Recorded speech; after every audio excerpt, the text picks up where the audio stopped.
So one of the values you're going to see if you decide to change to adult arrows and get above 500 grains and shoot a cut on contact is the animal's more limited reaction after impact. They just don't run as hard. Just like they don't feel it. This is one of the first things I started to see when I made the change to adult arrows. But I'm not going to tell the story because it's boring watching me.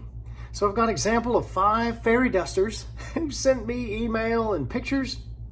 This one ought to be all right. You might learn something. Stay tuned.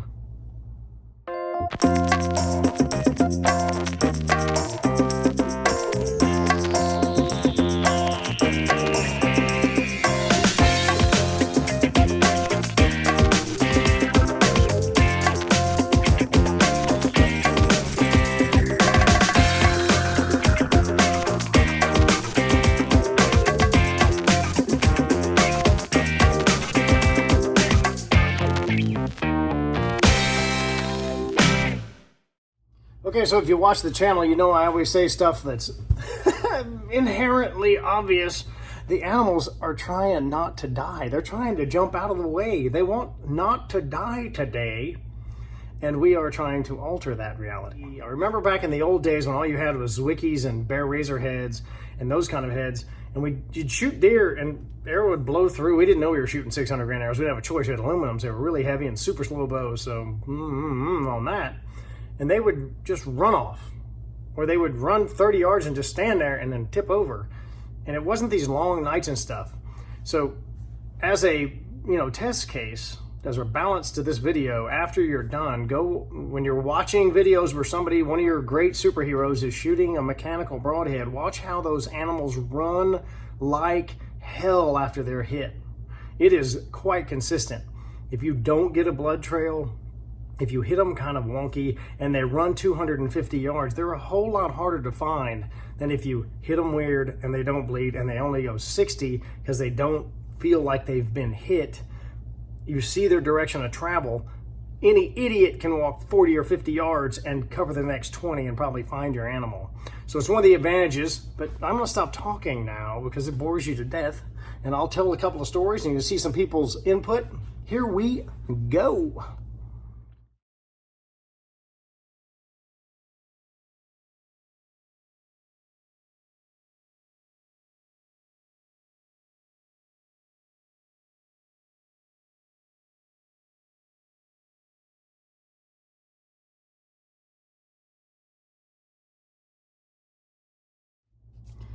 So if that's not rewarding, I mean, it's one of the great things about being on YouTube and trying to actually help people increase their success level. Mike's a first-time bow hunter. Last year had a horrible experience with a standard setup, had never heard of anything different. Okay, fair enough. That's not unusual because 89,000% of the people out there are promoting skeet loads with flappers. Okay. He did not have the best results, as you saw. This year he changes to an adult arrow, gets over 500 grains, puts the Magnus on the front, and shoots his deer. He's thrilled, man. It's a first-time buck. He's just jumping out of his shorts there. But when you see in his writing, I'm going to put it back up here, the deer didn't run. He shot it, tipped over. Lethal hit, hard shot, sure. But it didn't book out of there. It was just laying right there. That's a pretty good tracking job. All right, here comes our next person. I like this guy. We can't have that. Just keep that in mind.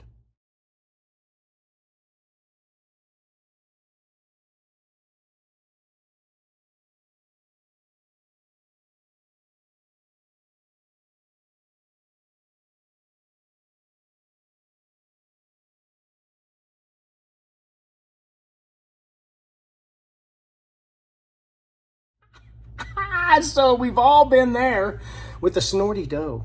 And she is just stomping her little feet and making things, uncomfortable for your hunting situation because you're stealthy. You've sprayed down with everything on earth. You got your big dip of snuff. And, that doesn't help your scent control. You got a freaking ozonics. You got all this stuff. And they just still smell you because none of that stuff really matters. So he says, well, honey, here comes the payload. And broke her down, which has got to be rewarding because nobody likes old snorty doe because they get, kind of particular about that. That's DRT, right? That arrow was 650 plus grains, had a single bevel on the front, shattered her back down. I don't mind that. Not tracking is awesome. Here we go again. Oh yeah, by the way, these arrows do go 40 yards. And Nick at Huntavore, he has a similar story. Stay tuned.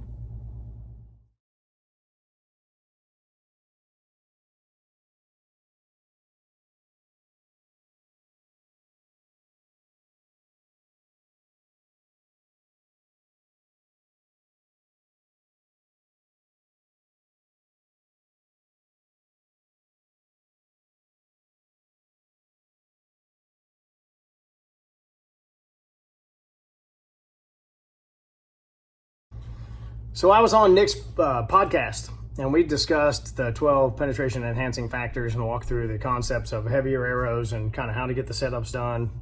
There'll be a link in the description below to the Huntavore Podcast. You can listen to him. His podcasts are great. He focuses on actually, the hunting process and then actually eating the animals, which is yummy, and does recipes and all kind of cool stuff. So it's a pretty cool angle in the outdoors to bring in the cooking piece and say, hey man, we're going to use these animals for our own good and do a good job with them. So we had a good time on the podcast, so listen to that. But once again, another guy, shh, don't tell anybody. He shot a 650 grain arrow, 40 yards. And I'm going to show it again. He thought he missed. And the deer thought he missed too.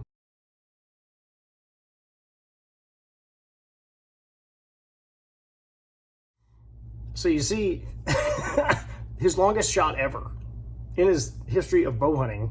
He thinks he missed. The deer thinks he missed. The deer was wrong. And Nick was right. That's pretty awesome. Here's him with the kiddos. That's really cool. So I get an email from Everett, and he says, man, I'm shooting a 250 Spartan, and I'm shooting a 200 grain cutthroat single bevel. And when I shot through that deer so fast, it broke the arrow on the ground. I must have hit a rock or something. I'm thinking, okay, well, my next question was, did the deer die? Because, okay, broken arrows, that happens. We break arrows. And he was like, man, we got to talk about beefing them up. And we worked on that some. Basically, the solution is there is no solution. If you shoot through a deer at full speed and it doesn't act like the deer's there and it hits a rock, they break sometimes. Here's what he told me about the shot. I said, hey man, did the deer die?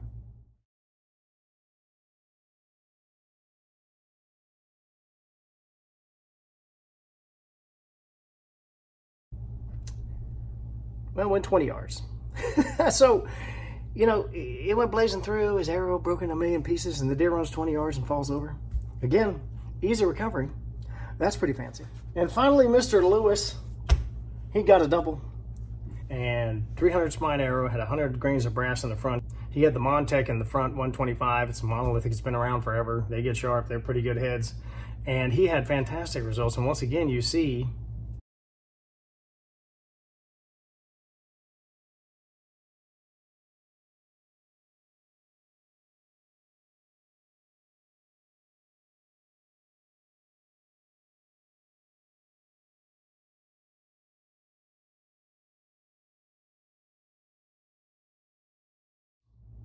so my point in all of this is, one, to not be such a self-promoter. It's cool to be a researcher and study this stuff and have some data and then have people send you data and see that it is actually working. Again, I shoot a lot of pigs and I do a lot of testing. This is all deer results.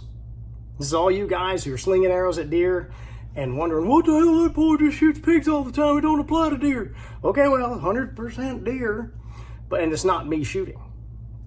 And I don't know anybody else on YouTube who's given their subscribers, kudos and having people say, hey, I'm participating in this concept, trying to become more lethal and set up a more lethal system.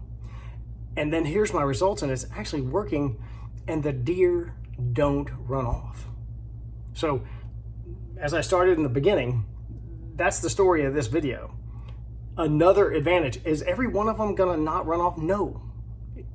You're gonna have weird things happen, but a higher percentage of animals that we're seeing just don't know they're hit when the broadheads are razor sharp and the arrow system is super efficient to be able to just punch right through and keep going. Again, like I said earlier in the video, go ahead, watch 1,000 videos, okay? Watch your guys, your favorite superhero shooting the flappers, and just watch how hard those deer run. And then get it in your head, you might not place your arrow perfect. And they run like their ass is on fire. It just makes them harder to find. It's just one more thing. Is it gonna solve everything? No. Will this happen every time? No. But I guarantee you, you see very few mechanical videos where the animals just get shot, run 20, stand around looking around, and then tip over. Yeah, there's probably a couple. Easy. Percentage, right? The percentage of them. The highest percentage is what I'm talking about. So just watch that, keep your eyes peeled. If the animals don't run 50 and something goes wrong and they don't bleed, you hit them high, something like that, you're gonna find them. If you hit them kind of wonky and they go 350 yards because they've been slapped on the butt and their butt's on fire, they're much more difficult to find. That's what I gotta say about heavier arrows, sharp broadheads, adult broadheads. Hey, send me pictures and stories. Let me know how your success is going this year. This is the Ranch Fairy. Hit the subscribe button, like, share this out with your friends.